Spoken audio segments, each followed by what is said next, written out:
While everybody's settling down and coming in from their tea break, just a reminder still about the poll question on Facebook and Twitter about, do you think we can find a solution to our water problems?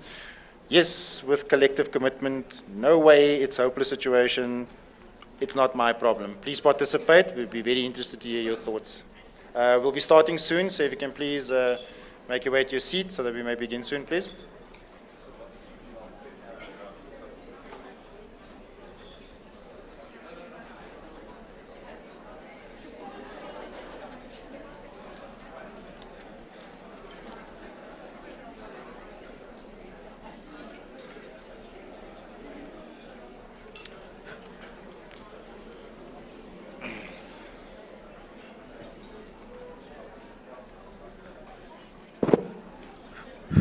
Okay, shall we begin with the next session, please? Thank you. So, from our morning session of our international colleagues that have come to pass on their congratulatory messages, but as well as their thoughts and thinking around the issue of challenges, environmental challenges, societal challenges, economic challenges, but the challenge of activism and people and how we all play our parts. We move into the next session, which is a little bit more inspirational, more South African. We've come from a global context to an Africa context, but now into South Africa. So our next session is around a little bit of an inspiration session, and we'd like you to celebrate with us in the session because South Africa has amazing leaders. We are a country rich, our history is rich with amazing leaders that have brought us to where we are, and in this next session we'd like to celebrate our leaders, both past, present, and future, through this session. So I'd like to invite the WWF CEO, WWF South Africa CEO, Dr. Morne du Plessis, onto stage to lead on the session.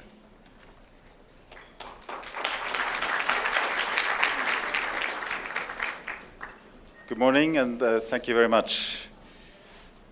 WWF South Africa makes an award to an outstanding contributions to conservation on an annual basis.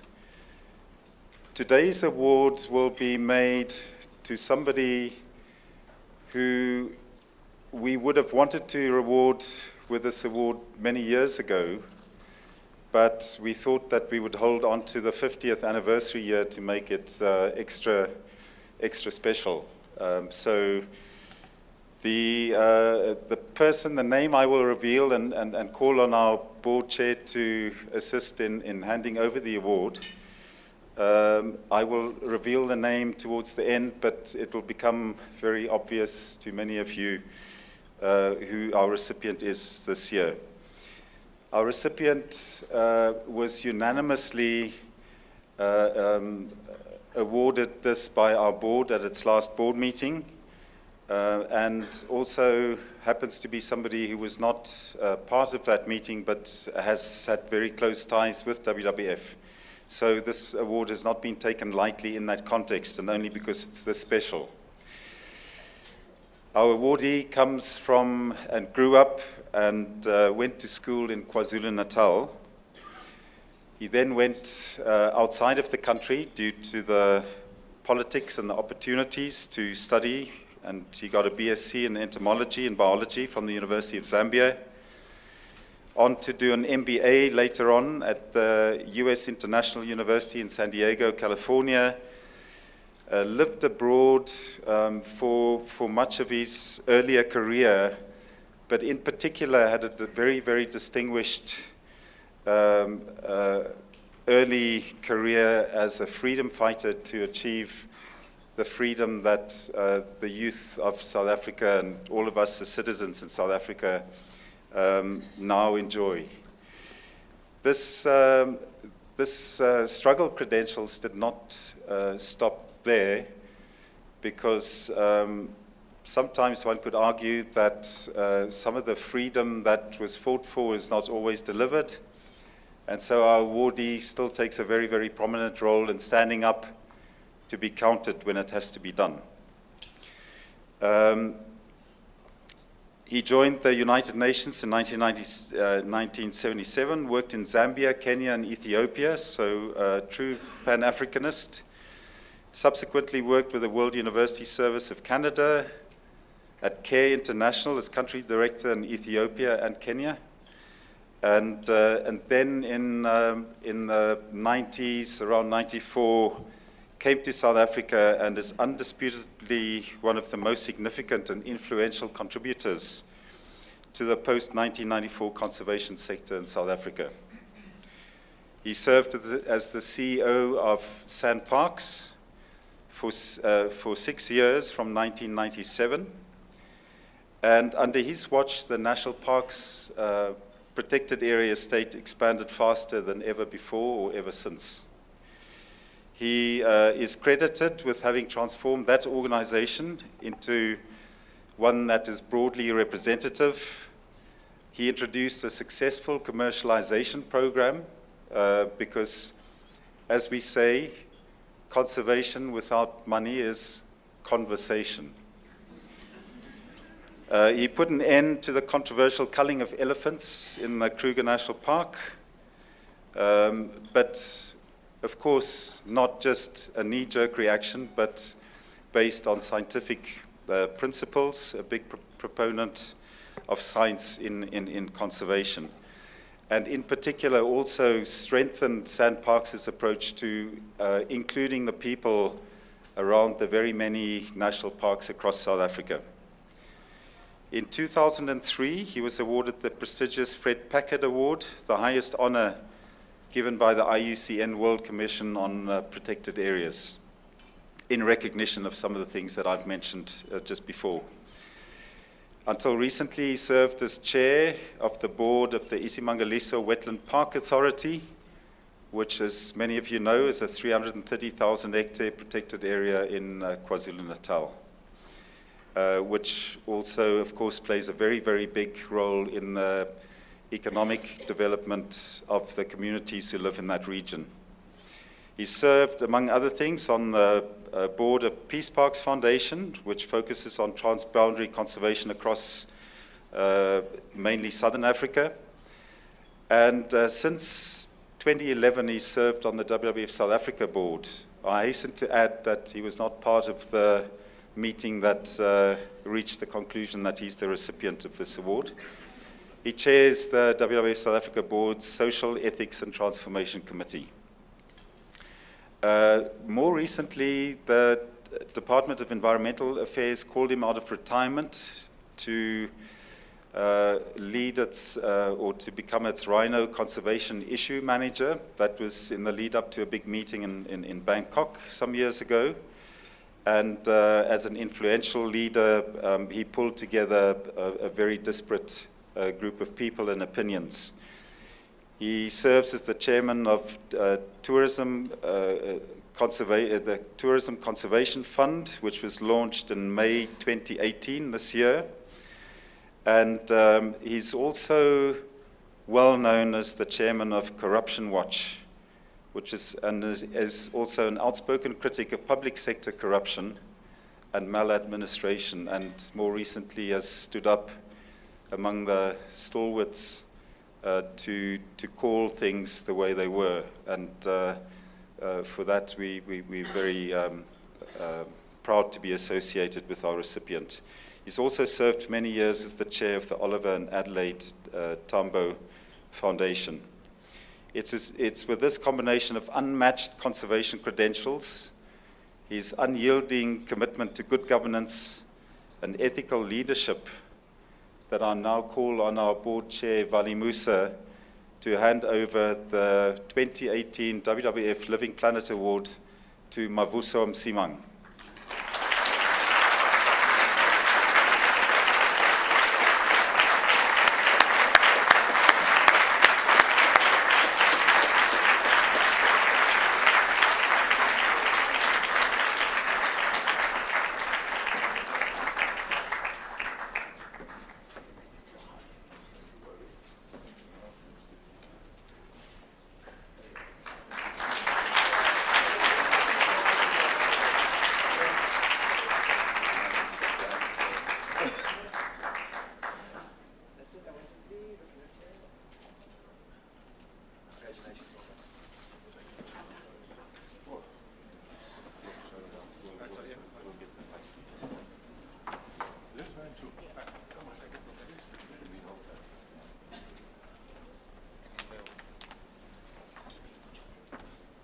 I start with an apology, not for my gray hair, but for the nerve that pinches me. And so I request to be allowed to sit down because I do get tired a little bit.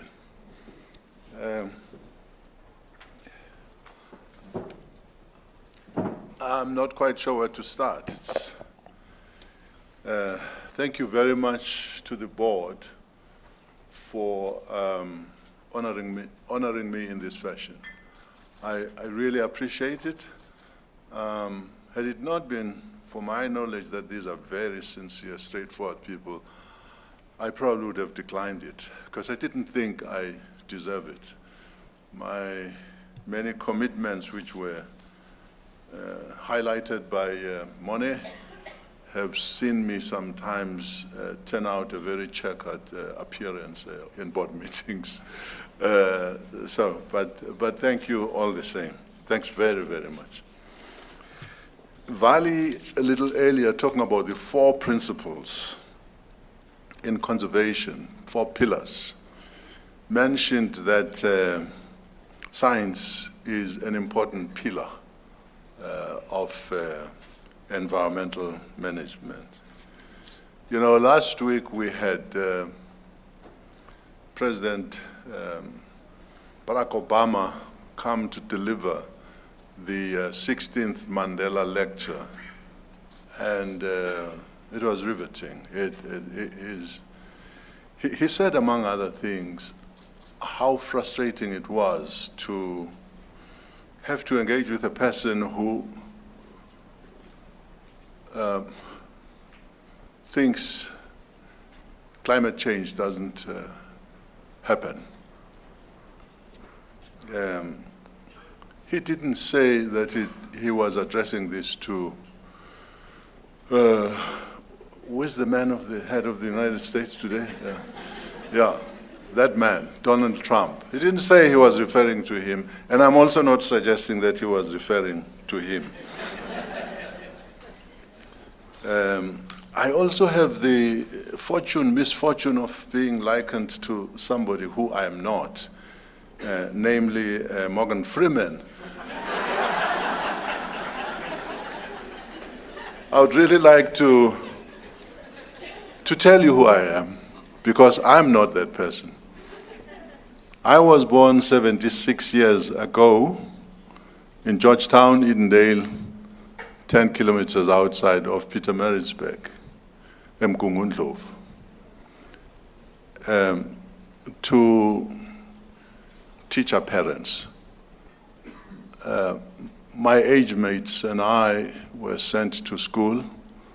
That used to happen in that area. It was no longer a new phenomenon. And so I have a certain level of literacy. In 1960, the government of the day decided that the African National Congress and the Pan-Africanist Congress should cease to exist. The leaders and members of these organizations thought differently. But of course, they had to, because the preceding decade had seen right at the beginning a campaign to defy unjust laws, which had Nelson Mandela as the volunteer-in-chief. In 1955, the Congress of the People met in Kliptown, and they produced a charter called the Freedom Charter, which is the blueprint of the kind of South Africa we would wish to have. We are yet to attain it here. But at the 1956, you had the famous Women's March on Pretoria. They moved en masse to protest against the legislation that had just been passed to force African women, like their male counterparts, to carry the Dom Pass. For those who don't know, this was a document that regulated people's movements and decided where they could live and where they could work. But at the same time, too, 156 people were arrested in this country for treason. It's a trial that lasted for 5 years, and in the end, everybody was acquitted. So in 1958, the ANC had become aware that sooner or later it would be banned. And the decision that was made was that Oliver Tambo, who was then deputy president of the organization, should relocate to establish an external mission abroad. So there was no way the ban was going to be accepted.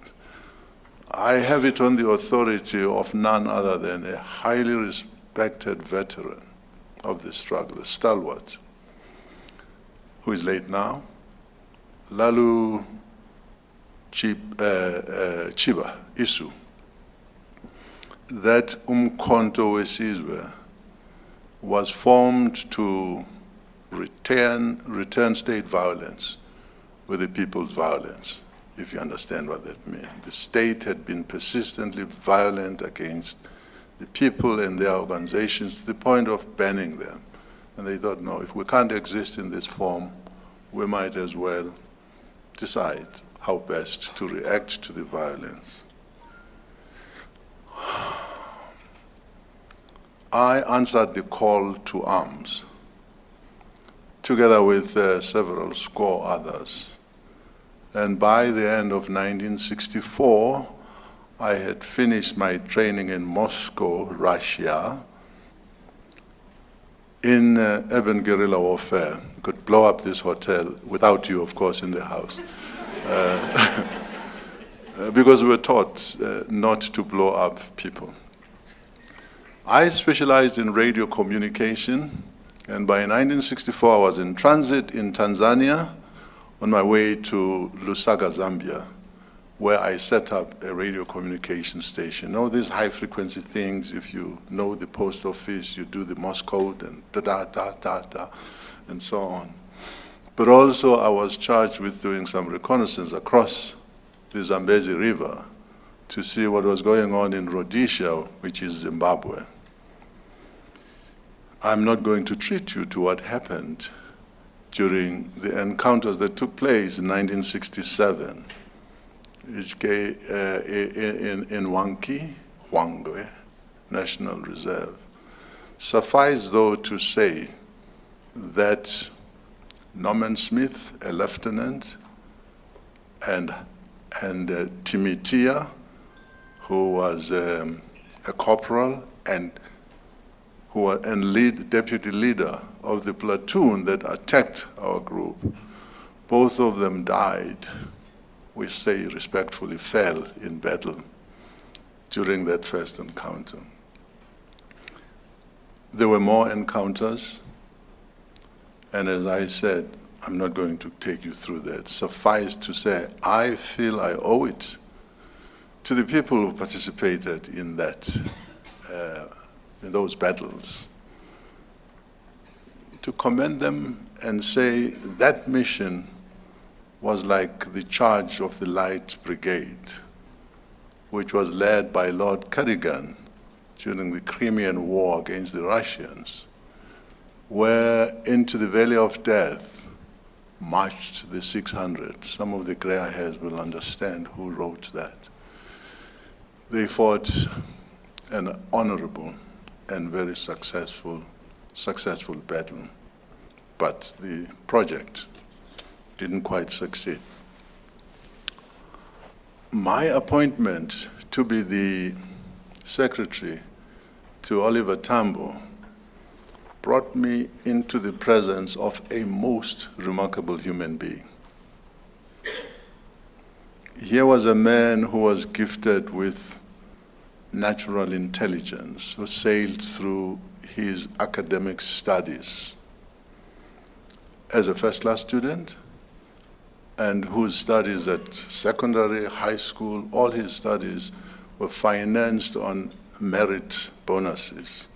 So we sit with this man in Zambia in a house where there were 8 of us, and he insists that he must be part of the roster, on the roster that dictates the washing of the dishes, the making of the beds, the cleaning of the house. And so we jostle around to say, no, but you can't. And he insisted that he would be part of the group that would do that. And he did that as long as he was not traveling. A very humble person, this. This is the person who was so self-effacing and so strategic that he decided that the resistance has to have a face. And the face that was chosen by himself, supported by his colleagues, was that of Nelson Mandela. So all the banners, all the material that was sent to solidarity organizations, all the marketing communication material, bore the image of Nelson Mandela. Nothing ever that I saw that had the picture of Oliver Tambo. Other people may have taken pictures and so on. It was never part of the official communications materials. He was the self-effacing type of person who, when a journalist, a Kenyan journalist, asked him, who is the most senior between you as ANC president and Nelson Mandela? Tambo said, our leader is Nelson Mandela. And of course, there are so many other leaders, Sisulu, Mbeki, and thousands of others who are incarcerated in South African prisons. That was the man. You know, when the struggle was hotting up in this country, thanks to terrorists like freedom fighters like Vusi Kanyile, Valia Musa, Mefu Morobe, and many others, the outside world started to look at the ANC very seriously, and U.S. Secretary of State George Shultz invited Oliver Tambo to address the joint houses of Congress and the Senate in Washington, D.C. One of the senators wondered why George Shultz brought over a terrorist to address the House. In his usual manner, Tambo had prepared an impeccable presentation which he delivered to the senators, explaining about the struggle in this country. I'm not crying for Tambo, it's just the eyes giving me a little bit of a problem. So he delivered a really good, highly appreciated speech on the struggle in South Africa, where it started and where it was going to go. He then responded to the terrorist remark and then added some.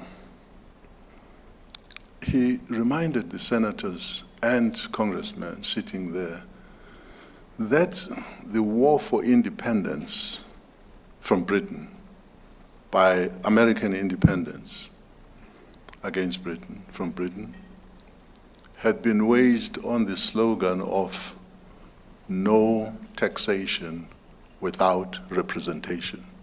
He said you went to war because you were not represented in the parliament that decided that you should pay taxes which must go to Britain. How do leaders of a nation that did that, how do they bring themselves to say people are terrorists who are fighting for the restoration of human rights, for equal education? People who live in this country would know that white students had higher budget, coloreds, others, etc. How do you call terrorists people who insist that they should be allowed, they should be free to live wherever they want to live if they can afford to associate with whomever they like? This is what the struggle in South Africa is about, the freedom to vote, which we don't have. At the end of it all, he got a standing ovation. I don't know if the Trump likes would have been around, but he was roundly applauded for presenting his case and responding by giving Americans a little bit about their own history. At any rate, you know, while I was minding my business as a revolutionary,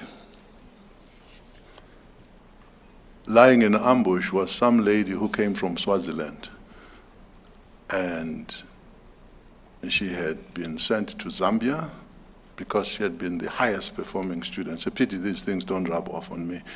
In all of Swaziland, the product of that ambush, the first one, was one person called Sisonke Msimang, who writes books now and who says some nasty things sometimes about my leaders, rattles the cage, not realizing that I'm sitting inside with the lions. Not very thoughtful of me.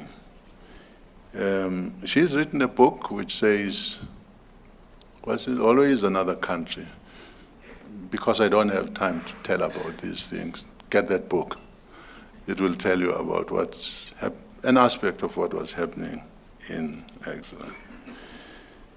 The second product of this ambush by a lady called Ntombi, of me, was a young woman called Mandle Silo.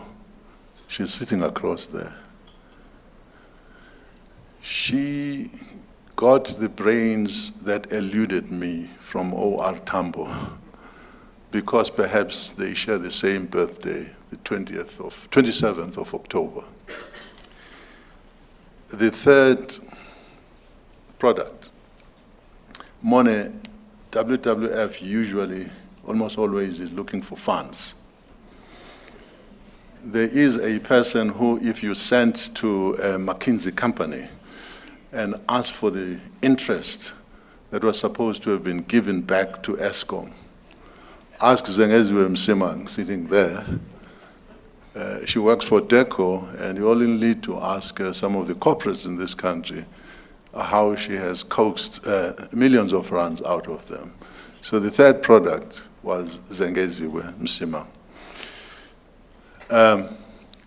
I'm glad they came to be with me. Sisonke lives somewhere else.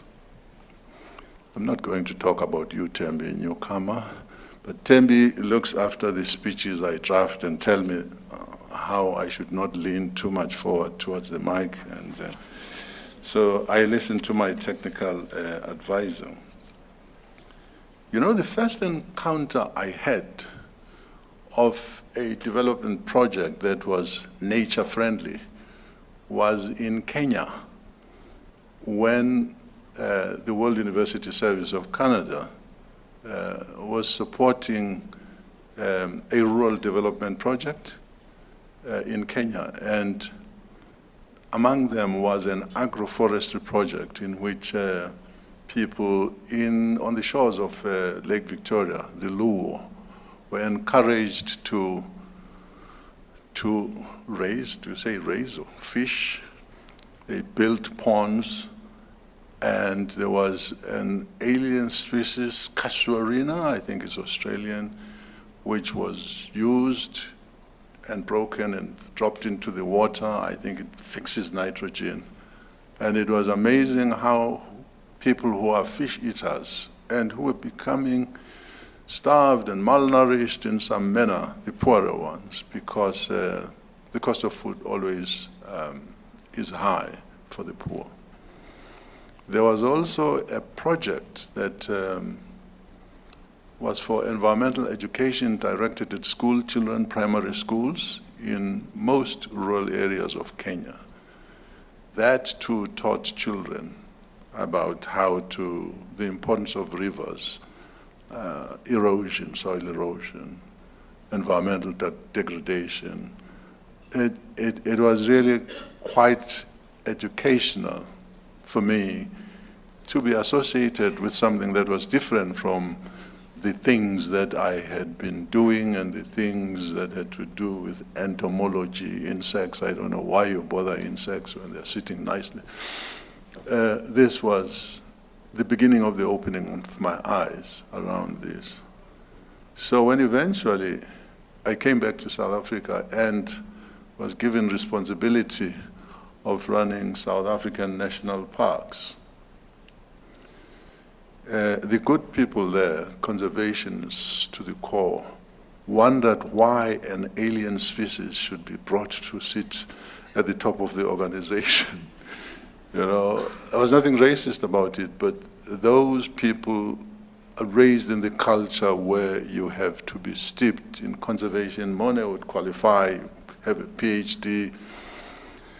But there were people like Vale Musa and others who said when you get to a place like Kruger National Park, where people pay a lot of money to get to and travel from all over the world, you cannot be coming to government to ask for funds. So the triple bottom line must explain, have friendships with the communities, establish your core business of conservation, but also you must make money. And this is a mission that we took very seriously, and I am proud of the role I played in encouraging the visit to the parks by black people. Afrikaners had always done it. Whoever implanted this culture did a marvelous job. It could be so poor, but the park is part of their life. And this is one of the things that is worth emulating. But the story that I want to tell today is a nice story. We've had politicians talking about good stories to tell. Mine is a good story. It is about Isimanga Liso Wetland Park. The culprit here is Vale Musa, who decided that I should, I think, provide aerial cover. We never discussed this because I come from that area. And they had structured the Isimanga Liso Park in its administration, that it reported straight to head office. Mercifully, what a good decision you made.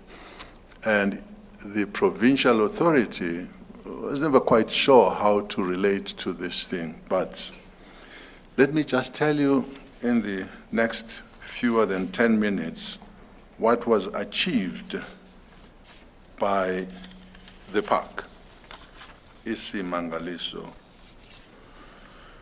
You know, it was the first World Heritage Site in South Africa, recognized by UNESCO as such. And its mandate was very, very clear. It was established specifically to conserve and protect the park's World Heritage values and to empower communities living around the park through inter alia tourism development. This is what that park achieved. And this is really just salient issues, the highlights. As part of the ecosystems management, in the past 15 years, as part of the ecosystems restoration programs, the park was cleared of 20,000 hectares of alien invasive plants and 16,000 hectares of pine and gum plantations. Approximately 330 million rand was spent on infrastructure, including fencing the park, rebuilding day visitor facilities, constructing about 300 kilometers of roads, over 70 kilometers of water reticulation systems, etc., etc. If you visit that place, you will know that the major arterial and feeder routes have been constructed for the dual purpose of supporting tourism and assisting community access to economic centers. It's a park that's looking after biodiversity, but it has this social responsibility to the community. In what can be considered as one of the largest rehabilitation programs in Africa, about 1.218 billion. We have problems with numbers. People come from my area. About 1.128 billion hectares, cubic meters of dredge spoil that was impeding the flow of the Umfolozi River into this estuary was removed. Billions of cubic meters of there. I don't know the story from the head. Also, all but one species of game that used to occur in the park has been restored, has been reintroduced into the park.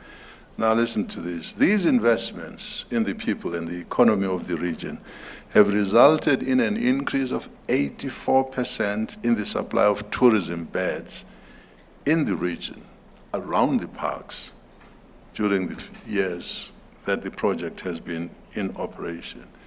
Isimangaliso is a 7% contributor to the KZN tourism GDP. It has offered, since we always talk about jobs, 1,300 direct jobs and 8,000 indirect ones. Now, what happened to the much vaunted support to the community? I would start off by saying 76% of Isimangaliso procurement is from the communities within the park and immediately around. A Mavuso living in Johannesburg does not qualify for this kind of PEE. So strict were the managers of the park. There are 9 tourism activity licenses that have been awarded to local community members where they own upwards of 70% of equity. There are 8 co-management agreements that were signed with land claimants. You know, while the Department of Land is still busy trying to sort out whether people should be given their land or not, management in the park went ahead. And the benefit of these agreements is that 8% of the commercial revenue accruing from the park is annually given to these claimants. The SMME program has capacitated 215 entrepreneurs, and at any one time, 110 small businesses actively engage with their mentors. There are 87 bursaries that have been issued by the park, awarded to students since 2010 through this Isimangaliso higher access education program. By 2016, 50 students had already graduated, and their percent mark was above 80%, as compared to our modest 31% that is sometimes required to pass your matric. There are 50 local artists that have been trained in printing, painting, sculpture, and the business of art. Some of these artworks are on display at the Presidential Suite in Moses Mabhida Stadium in Durban and at the Dube Trade Port. 2 commissions have been sold for 100,000 rand each. These are done by local people. So, what does one say? I, as it was said, was in charge of South African National Parks. So when I say there is no park, certainly not in South Africa, that has done anything like what Isimangaliso has done in the years of his existence, short years of existence, for the community. Please, I'm not talking about anything else.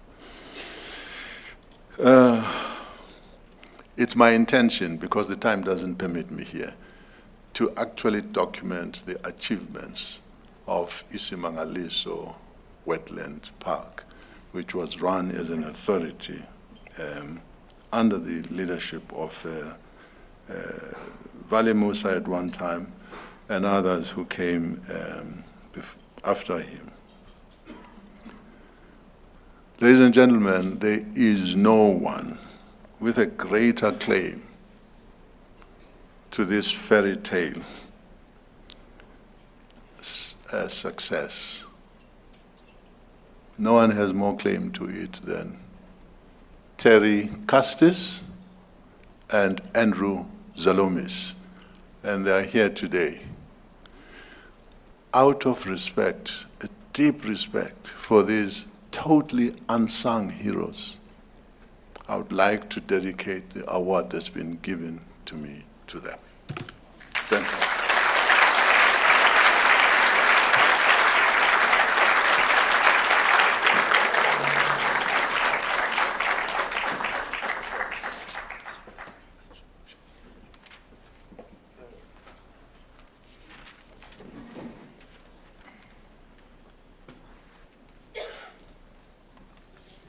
Thank you very much, Mavuso. That was, I don't know, the story, when we started talking about it over Skype and email, I asked him to tell us the story that we don't know. We can all go on the internet and read about Mavuso, but when you hear him tell the story, I think it is so powerful and so amazing. So thank you once again, and we really do honor and appreciate your leadership in South Africa for WWF and the citizens of South Africa. Thank you once again.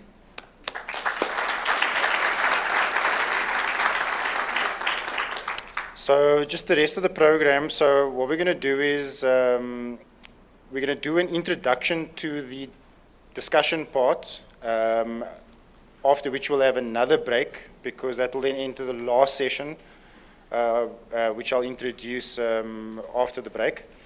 But for now, we have a bit of an introduction from 3 of our WWF South Africa colleagues, and I'm not going to introduce them just like that. I want you to understand who's coming on the stage. So this team is solely responsible for the freshwater work of WWF. So they are working in the background, making the program deliver its outcomes. So anything you understand about water in South Africa, WWF South Africa, this is the team that's working on it. And they're going to provide an introduction skit for us, which will then take us into the break, and then after that we'll get into the discussion session. So please, I'd like to welcome our colleagues on stage.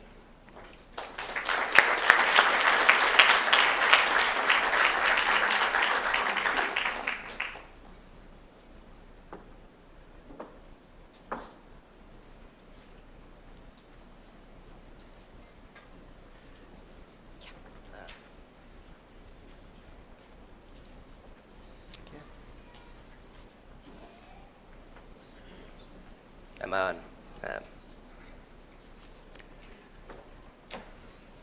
Johannesburg, South Africa's prodigal problem child. Fast, flashy, and capable of the spectacular. But Joburg can be a little self-obsessed. And worse, he's got a bit of an addiction problem. And that addiction is water. You know, growing up, I was told that Joburg is the biggest city in the world, not built on a major body of water. So no dams, no rivers, no oceans anywhere near us. In fact, Joburg is built on a watershed, which is the highest point between 2 river catchments. So in essence, we could barely be further away from a major river. So why build a city here? Well, there's a saying that says that water flows uphill to money. And in the late 1800s, our boy Jersey had a lot of money. The gold rush started in 1870, and with coal on the East Rand and a ready supply of cheap labor, water was the only limiting factor. The Vaal River was like the liquor cabinet that he would continually go and raid. First, they pumped it, then they built a barrage, which they upgraded to a dam. That dam has been raised 3 times since, each iteration being driven by our need for more water. But soon our own cabinet could not satisfy our thirst. So we started eyeing out the cabinets next door. In the 60s and 70s, Joburg built dams in the Drakensberg and pumped water over from the Tugela River system into the Vaal to satisfy our needs. But addicts always need more. And soon we were eyeing out the well-stocked cabinets of our poor neighbor, Lesotho. Lesotho had previously refused to give us any of their water. So like any good addict, in the 1980s, the apartheid government went and took it, with massive consequences for Lesotho's people and its environment. Johannesburg is once more operating at the limits of its available water resources, and it's once again looking to Lesotho to satisfy its needs. The second phase of the Lesotho Highland Water Scheme was meant to be completed in 2020, but that's been pushed back to 2025 because, South Africa. And what happens if we have a drought between now and then? What happens if the political relationship between us and Lesotho starts to sour? What then? Are we going to invade our neighbor to get our next fix? And like any addict, the years of abuse have started to take its toll on Joburg's body. Acid mine water is seeping out of old abandoned coal mines and into our underground water system, making this water almost unusable. But new South African technology could yet turn this water into a resource. We live in a city with an addiction problem, and it's up to us to send Josie to rehab. So what next for Josie? Well, he needs to clean up his act, and you can help him do that by getting the most use out of every drop of water, minimizing leaks, and making sure that our water future is not left to chance. Because alone he can't. Together, we can.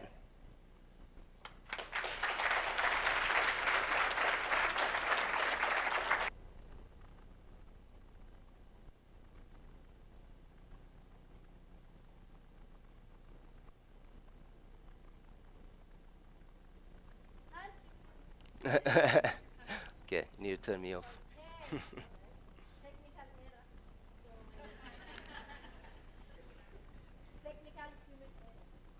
eThekwini is the pride and joy of the Zulu people. She is the Bay of Plenty. Hold on, wait. Yeah, just wait. I turn this off. Checking. 1, 2, 1.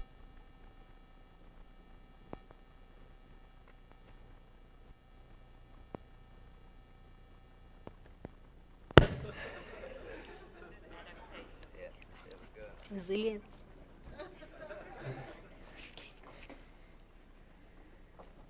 eThekwini is the pride and joy of the Zulu kingdom. She is the Bay of Plenty. She's an award-winning municipality, a holiday destination, and a hostess to one of the busiest ports in South Africa. Durban has always provided water without complaints, like a dependable daughter. Early Durbanites survived on rainwater and wells until the city grew and needed more. Problems with water and sanitation soon followed. Like many young women, our dependable daughter covered up her challenges as she built her image and reputation. Life was happening to her. She was changing. She had great plans. However, her plans of piping water from nearby rivers were rejected because they were too expensive. The ambitious girl was crushed. What an impossible position for an overachiever. But she still needed to provide more water, so she went digging. She dug wells, she dug springs, but she couldn't dig deep enough. Well, those are just the joys of adulting, I guess. In the words of a critic uncle, Bishop Colenso, water was the greater devil in Durban because wells were not sunk deep enough to prevent sewage contamination. After all, the geology of Durban is not ideal for large-scale extraction. When drought loomed in the late 1800s, Durban started to monitor her wells, and the water quality and quantity was deteriorating fast. Despite being in one of the largest rainfall areas in the country, she was in a water crisis. This was Durban. sorry. This was Durban without her makeup. She was experiencing water shortages. She was often in emotional turmoil, teary, happy, confused, changing moods from flash floods to dry spells. She still covered up her sanitation issues, despite having to accommodate people flocking in for refuge, for jobs, or, better yet, for a weekend fling. However, because this is Durban we're talking about, she keeps rising to every occasion with charisma and confidence. Her dreams finally came true. The Umgeni system now supplies her water. But even with this main supply, there are problems. Because recently, in the past 2 years, the Umgeni supply has had experience of low rainfall. And Midma and Albert Falls dams were very low. But with recent rainfall, good rains, there has been an improvement. But what is next for her? What Amanzi action is she going to take? If we are to return to a Bay of Plenty, we need to support our dependable daughter, restore her dignity, and rethink water and sanitation for all.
Cape Town.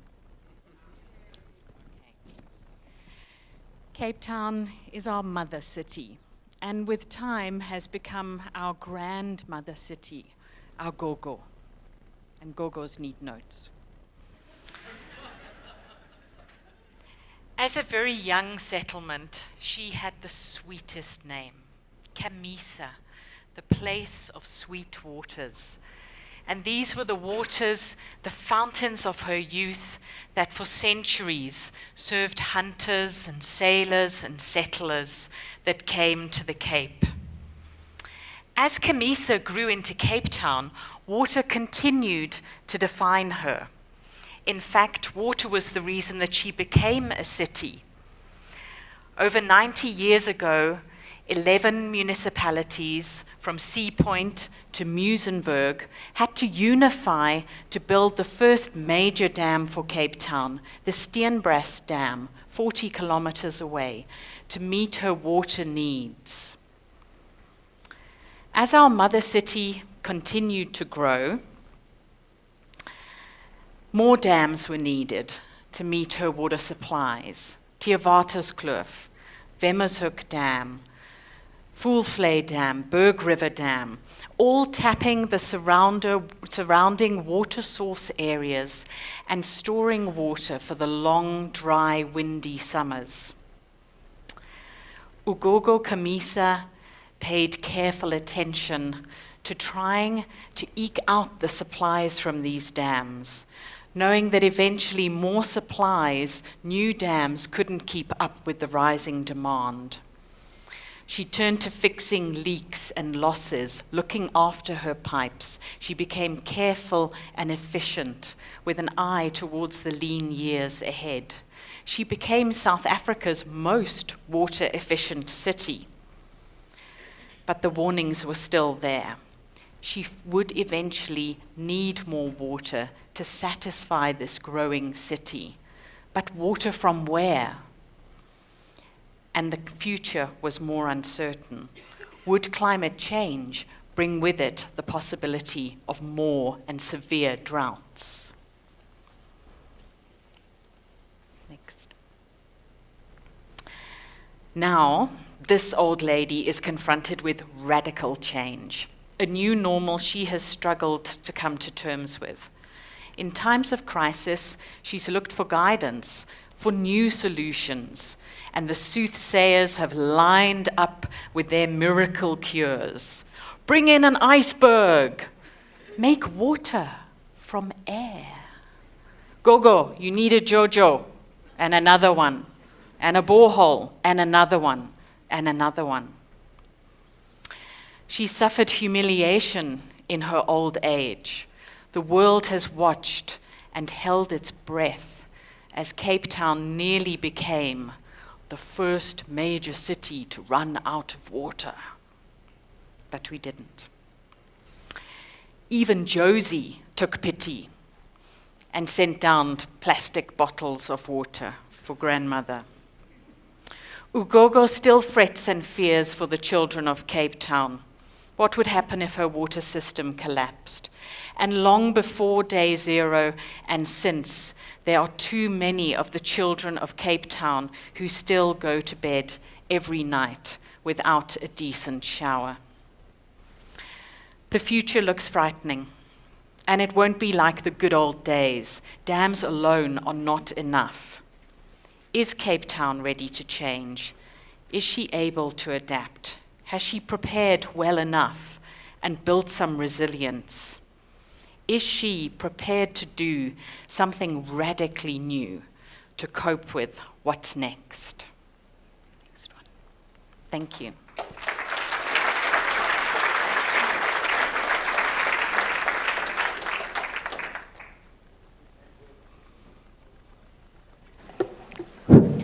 And with that introduction to the debate session, it's probably for those of you who are scientists, it's the most difficult thing in the world to take your science and turn it into a story.